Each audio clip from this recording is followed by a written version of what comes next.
Salut tout le monde et bienvenue. Aujourd'hui, on va plonger au cœur de la machine. On va parler des maths, oui, mais des maths qui donnent vie à toute l'intelligence artificielle qu'on connaît.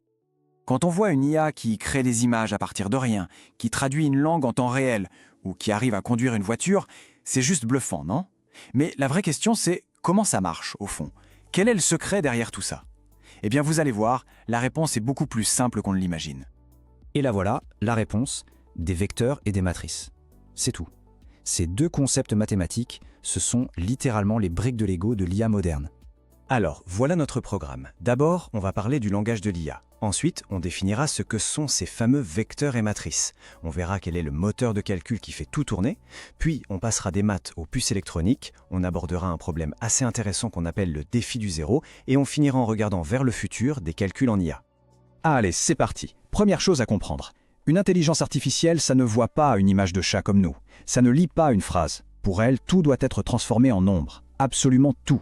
C'est la première étape indispensable, traduire notre monde en langage mathématique. Ok, donc on a des nombres, plein de nombres. Mais comment on les organise pour que ça ait un sens? C'est là que nos fameux blocs de construction entrent en jeu. Le premier, c'est le vecteur. Alors, un vecteur, c'est hyper simple, c'est juste une liste de nombres. C'est tout, une simple ligne de chiffres. On peut voir ça comme les coordonnées GPS d'un point, ou, disons, la liste des caractéristiques d'un appartement, surface, nombre de pièces, prix. Et après le vecteur, on a la matrice. Si un vecteur est une ligne de nombres, eh bien une matrice c'est un tableau de nombres, avec des lignes et des colonnes. C'est un peu comme empiler plusieurs vecteurs les uns sur les autres. Et c'est avec ça qu'on va pouvoir représenter des choses beaucoup plus complexes. L'analogie qui marche à tous les coups, c'est celle de la feuille de calcul, genre Excel ou Google Sheets. Une matrice, c'est la feuille de calcul entière, et un vecteur, c'est juste une seule ligne ou une seule colonne de cette feuille. C'est aussi simple que ça, mais c'est une idée super puissante pour visualiser comment l'IA organise l'information. Et concrètement, ça donne quoi? Eh bien regardez. Dans un réseau de neurones, tout, et je dis bien tout, est une matrice. L'image qu'on lui donne en entrée, c'est une matrice. Les connaissances du modèle, ce qu'on appelle ses poids, une autre matrice. Le résultat final, encore une matrice. Tout est stocké et calculé sous forme de ces grilles de nombres qui sont souvent gigantesques. Maintenant, on arrive au cœur du réacteur. On a tendance à imaginer que l'apprentissage d'une IA, le deep learning, c'est un truc hyper magique et compliqué. En fait, pas tant que ça. Tout le processus repose sur une seule et unique opération mathématique. Une seule, mais répétée des milliards et des milliards de fois. Et cette opération miracle, c'est la multiplication de matrices.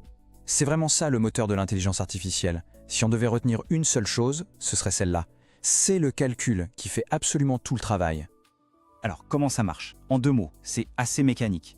Imaginez, on prend la première ligne de la première matrice et la première colonne de la seconde. On multiplie les nombres qui se correspondent un par un et puis on additionne tous ces petits résultats. Et voilà, on a le premier nombre de notre matrice finale. Et on recommence ce processus pour chaque case du résultat. C'est répétitif, mais c'est ça qui crée l'intelligence. Bon, savoir faire le calcul, c'est une chose. Mais la vraie question, c'est comment on fait pour faire ça des milliers de milliards de fois par seconde? Là, on sort du monde des maths pures pour entrer dans celui du matériel, de l'ingénierie pure et dure. C'est donc ici qu'on fait le pont entre les mathématiques et les microprocesseurs. Comment on transforme cette opération, la multiplication de matrices, en quelque chose de physique qui s'exécute à une vitesse folle. Pour ça, il a fallu inventer du matériel sur mesure. Et l'idée de ce matériel spécialisé, elle ne date pas d'hier. Dans les années 80 déjà, des chercheurs avaient imaginé ce qu'on appelle des réseaux systoliques. C'était une idée géniale, mais un peu en avant sur son temps. Pendant des années, on a préféré utiliser des cartes graphiques, les fameux GPU, qui sont plus polyvalents. Mais avec l'explosion du deep learning, on a ressorti cette vieille idée du placard parce qu'elle est juste parfaite pour ce qu'on veut faire. Et pour comprendre comment ça marche, l'analogie est géniale. Un réseau systolique, c'est un peu comme notre système sanguin.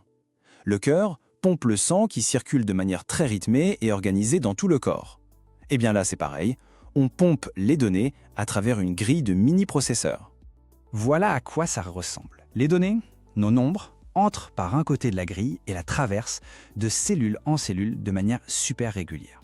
Chaque petite cellule fait un boulot tout simple. Elle prend un nombre, le multiplie par un autre, l'ajoute à un total et passe le résultat à sa voisine. C'est cette organisation en chaîne super parallèle qui permet d'atteindre des vitesses de calcul hallucinantes. Mais il y a un hic. Évidemment, pour que les modèles d'IA soient plus rapides et moins gourmands en énergie, on a trouvé une astuce. On enlève tout ce qui ne sert à rien. Sauf que cette optimisation, elle casse complètement la belle mécanique qu'on vient de décrire. Cette astuce, ça s'appelle le pruning, ou l'élagage en français. C'est simple, On regarde les millions de nombres dans nos matrices, et tous ceux qui sont peu importants, hop, on les remplace par 0. Le modèle devient plus léger, plus petit, super, non? Sauf que ça crée des matrices pleines de zéros. Et là, on voit bien le problème. À gauche, on a une matrice dense, bien remplie. Parfait pour notre réseau systolique. À droite, une matrice creuse, après élagage, elle est pleine de zéros. En théorie, ça devrait demander moins de calculs. Mais pour notre matériel, c'est un cauchemar. Il va passer son temps à faire de multiplication par zéro, ce qui ne sert absolument à rien. L'image du camion est parfaite pour ça.